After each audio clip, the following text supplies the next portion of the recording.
know there are tools, some of them break the rules. Hey, is it fun or just dumb? Why does it happen that some of the students make trouble everywhere and never seem to care? Hey, is it fun or just dumb? Maybe what they're doing's funny.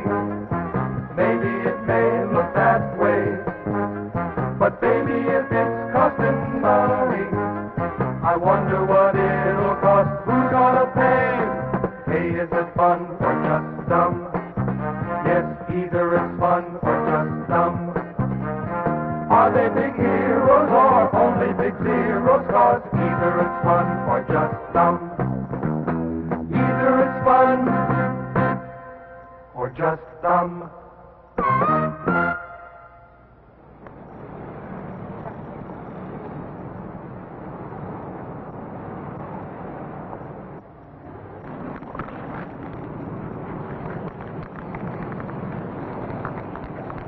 Hey, what are you doing there? Nothing. That's my wall you're writing on. I didn't hurt it any. You're defacing the wall. Look, man, it's already written on. Why pick on me? I know you. Now, either I call the police or you clean the whole wall. By definition, graffiti simply means writing or pictures scratched or inscribed on a surface. The term was first applied to the ancient drawings found on the walls of caves. In any event, graffiti is as old as civilization. Some of it is highly prized as a reflection of the culture from which it came. Even our founding fathers indulged in graffiti. George Washington's initials can still be seen on the rocks at Natural Bridge. Recently, some have labeled graffiti art. And indeed, it can be attractive, amusing, and interesting. Often, graffiti is encouraged as decoration on certain walls, fences, and sidewalks. It has even inspired art and literature. On the other hand, by almost any standards, much graffiti is ugly, some of it distasteful, and a little of it offensive. One needs only to visit any major city to realize that the advent of spray can enamel and magic marker pens have given rise to a new look to America, which delights some and disturbs many. Young people must decide, is graffiti fun or is it dumb? The most famous and perhaps the most controversial graffiti is that blanketing the New York City subway system.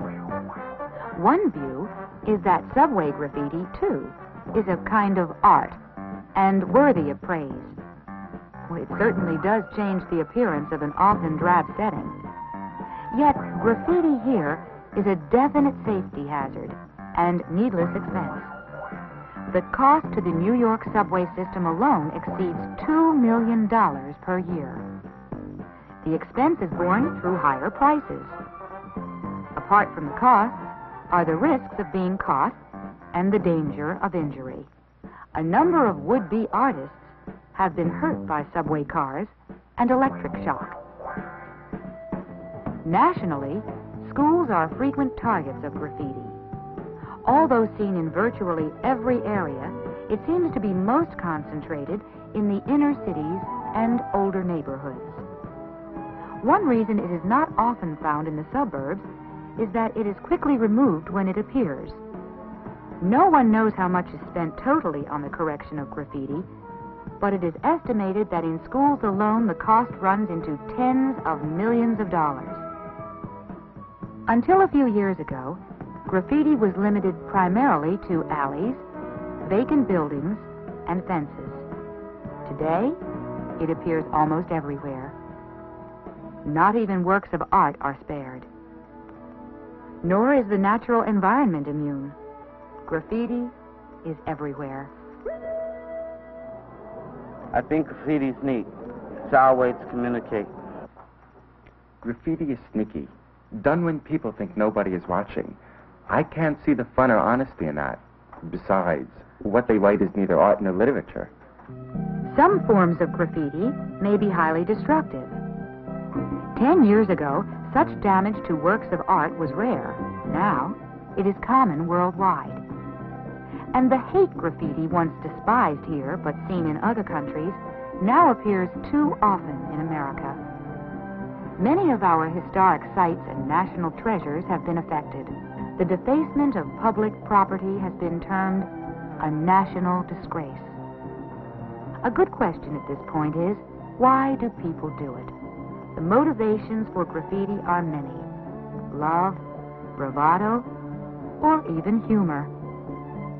But the motivations are not always so innocent. Graffiti may be hateful, insightful, or radical. Some experts say that graffiti is one way adolescents have to express their identities. They say this isn't really any different than putting titles on doors of offices or monograms on things that we own. Perhaps some of it is an attempt to be unique. However, another strong reason for graffiti seems to be peer pressure. In other words, some of it's done to show the other kids you're not afraid to do it, or merely to show how many times you can do it, or if you can put it on inaccessible places. But in still other cases, graffiti is used as a way to mark the territory or communicate in street language. Other graffiti rises out of anger, resentment, and psychological disturbance. In any event, it reveals a great deal about the artist's personality. The school board and the principal have approved your request to decorate the school walls, providing you submit your plans to the students for a referendum vote. So what do you want to do? Well, if they really mean it, why don't we go mod? What do you mean by mod? You know, Dayglow colors, wild designs, graffiti, anything that we want. Why graffiti? Because it's groovy, it's where it's at. That's not where it's at with me. I see graffiti in my neighborhood all the time, and I don't like it. If you want that kind of junk, you take it to your own neighborhood. What kind of wall do you want? I like murals, black art, pretty things, not profanity. Seems we're not in agreement. There's this about graffiti. It often starts a debate. Obviously, graffiti is a lot of different things, and it certainly can be a problem. There are many approaches to solving it. To combat the epidemic of graffiti on subway trains, some cities have begun to buy them already decorated. It is also used on buildings and fences. This idea of imitation graffiti, sometimes called walls of pride, is executed by artists. Some experts say this encourages rather than discourages more graffiti where it isn't wanted. Others have tried to control graffiti by allowing it to be applied in specific places. Many think that this is a good answer, but others say graffiti is only satisfying if you have to write and run. Schools have met the problem in a number of ways, everything from security guards to poster campaigns. Some schools require parents to pay for the damages.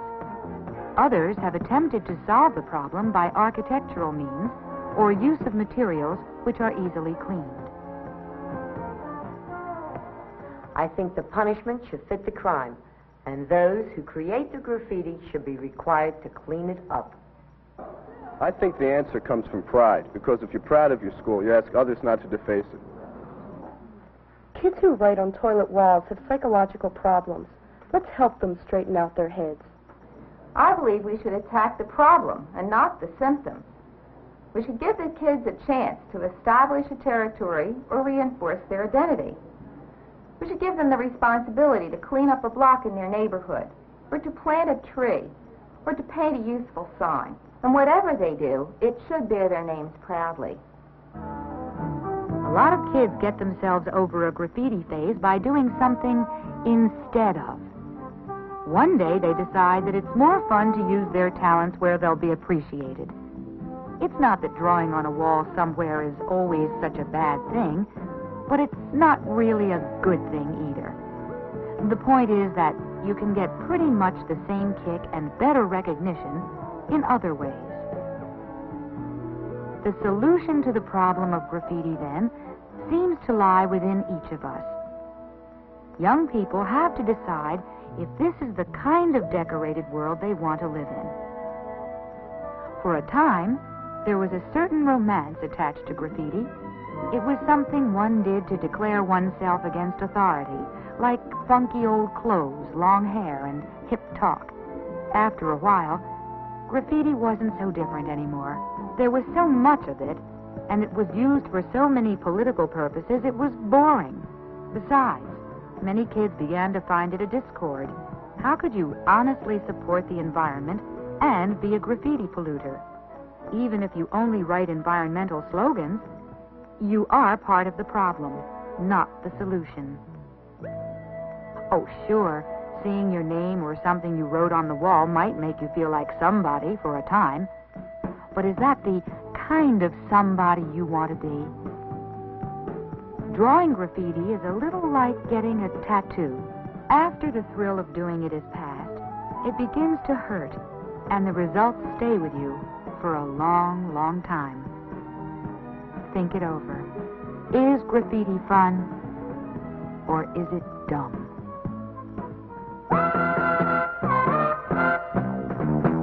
Hey, is it fun or just dumb? Yes, either it's fun or just dumb. You know there are kids in school, some of them break the rules. Hey, is it fun or just dumb? Maybe what they're doing's funny. Maybe it may look that way. But baby, if it's costing money, I wonder what it'll cost. Who's gonna pay? Hey, is it fun